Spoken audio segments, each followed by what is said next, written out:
समुद्र मंथन। जब अमृत की खोज में देवता और असुर एक साथ आए, लेकिन अमृत मिलते ही भयंकर युद्ध छिड़ गया।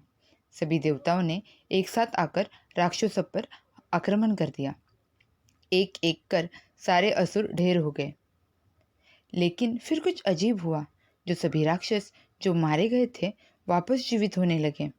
ये देखकर सभी देवता दुविधा में पड़ गए। आखिर ये कैसी माया है जिसने अपनी शक्ति से ऐसा किया था। वो कोई मायावी असुर नहीं, लेकिन एक महान ऋषि थे। एक ऐसे ऋषि जिन्होंने कई वर्षों की तपस्या करने के बाद इस विद्या को प्राप्त किया था।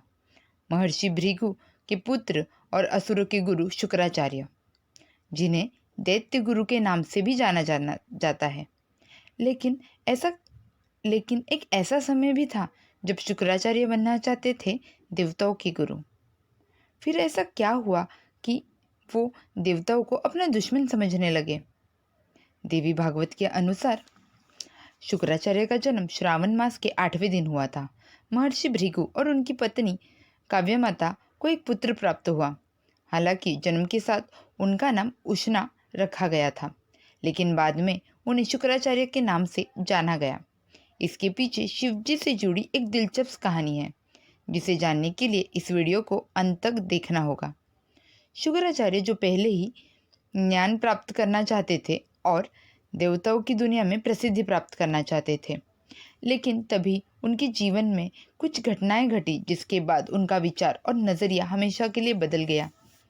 शुक्राचार्य बचपन से ही बुद्धिमान थे और छोटी उम्र से ही शिक्षा हासिल करने के लिए महर्षि अंगिरस के आश्रम में रहने लगे। वहाँ उन्होंने अपने गुरु से राजनीति, रणनीति और विज्ञान की शिक्षा ली और तप साधना का ज्ञान हासिल किया। शुक्राचार्य महर्षि अंगिरस के सबसे प्रतिभाशाली शिष्य थे, लेकिन धीरे धीरे उनके मन में ईर्ष्या पैदा हो गई और उनका मन अशांत रहने लगा। दरअसल ऋषि अंगिरस पुत्र बृहस्पति दरअसल ऋषि अंगिरस के पुत्र बृहस्पति उसी आश्रम में एक छात्र थे। कुछ समय बाद शुक्राचार्य को ये लगने लगा कि ऋषि अंगिरस अपने बेटे की तरफ ज़्यादा ध्यान दे रहे हैं। वो सोचने लगे कि ऋषि अंगिरस उन्हें जानबूझकर नज़रअंदाज कर रहे हैं। बहुत समय तक परेशान रहने के बाद आखिरकार शुक्राचार्य ने अपना धैर्य खो दिया और एक दिन अपने गुरु से पूछा, मैं बृहस्पति से अधिक सक्षम हूँ, तो क्या आप उस पर ज़्यादा ध्यान देते हैं? क्यों उसे विद्या का अधिक ज्ञान देते हैं? ये सवाल सुनते ही ऋषि अंगिरस ने मुस्कुराते हुए कहा, उनके लिए सभी छात्र एक समान हैं, भले ही इनमें से कोई उनका बेटा ही क्यों ना हो। लेकिन ये सुनकर शुक्राचार्य संतुष्ट नहीं हुए। उनकी बढ़ती ईर्ष्या के आगे गुरु की बातें विफल हो गई। आखिरकार उन्होंने ऋषि अंगिरस का आश्रम छोड़ दिया और ऋषि गौतम के आश्रम पहुंचे। उन्होंने ऋषि गौतम को अपना गुरु मान लिया और उनके आश्रम में शिक्षा प्राप्त करने लगे। लेकिन जल्दी कुछ ऐसा हुआ जिसके कारण शुक्राचार्य की ईर्ष्या फिर से बढ़ने लगी। तुम देवलोक के गुरु बनने के काबिल नहीं हो। इंद्रदेव की इस एक टिप्पणी से गुरु शुक्राचार्य की सालों की तपस्या और शिक्षा को बर्बाद कर दिया। ऋषि गौतम के आश्रम में रहकर शुक्राचार्य ने कठिन तपस्या कर अनेक दिव्य सिद्धियां प्राप्त की, जिसमें से अनोखी विद्या थी मृत संजीवनी मंत्र, जिसकी मदद से वो मरे हुए व्यक्ति को फिर से जीवित कर सकते थे। शुक्राचार्य ये ज्ञान उन्हें बृहस्पति से अधिक ज़्यादा शक्तिशाली बनाता था। इसलिए जब शुक्राचार्य ने इंद्रदेव की जब ये बात सुनी तो वो सोच में पड़ गए कि इतना ज्ञान और इतनी विद्या हासिल करने के बाद भी उनकी काबिलियत पर ऐसे सवाल क्यों उठाए जा सकते हैं। एक प्रसिद्ध कहानी के अनुसार जब शुक्राचार्य और बृहस्पति अपनी अपनी शिक्षा पूर्ण कर देवलोक पहुंचे, तब दोनों ने इंद्रदेव के सामने देवताओं का गुरु बनने की इच्छा जताई।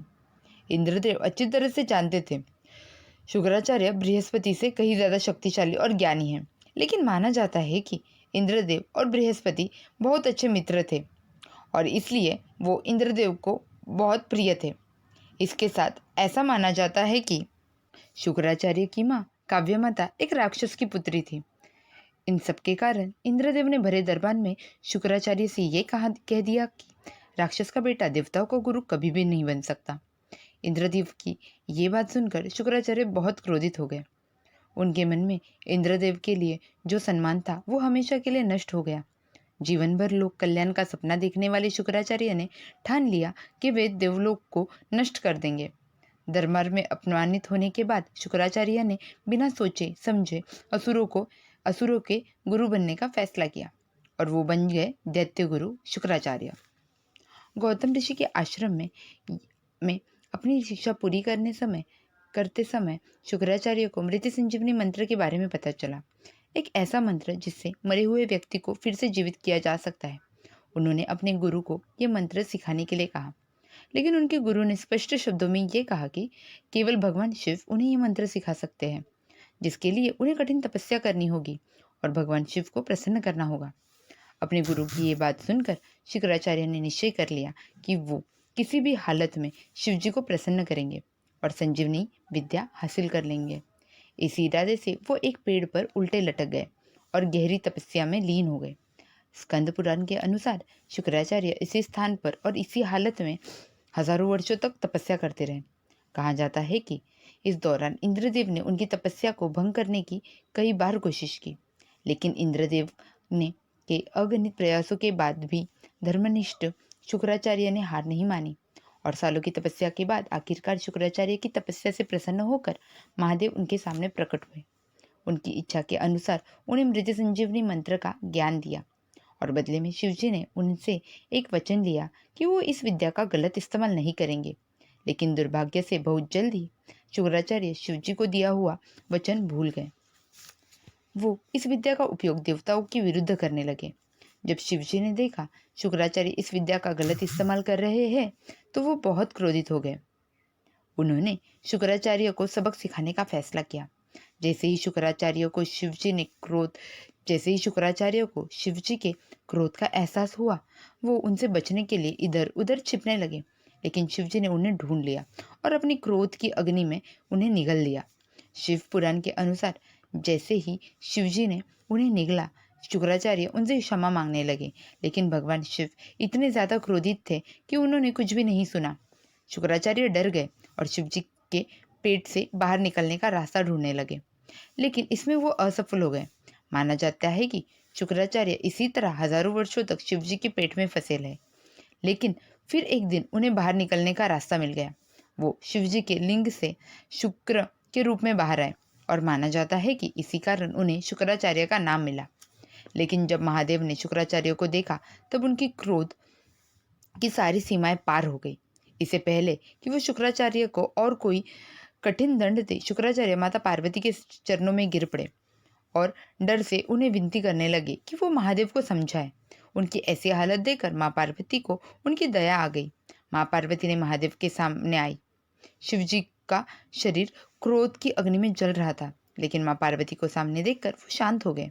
माँ पार्वती ने उन्हें समझाया कि क्योंकि शुक्राचार्य उनके शरीर से बाहर आए, इसलिए वो उनके पुत्र के समान हैं। कुछ देर सोचने के बाद महादेव माँ पार्वती की बात मान लेते हैं और उन्हें माफ कर देते हैं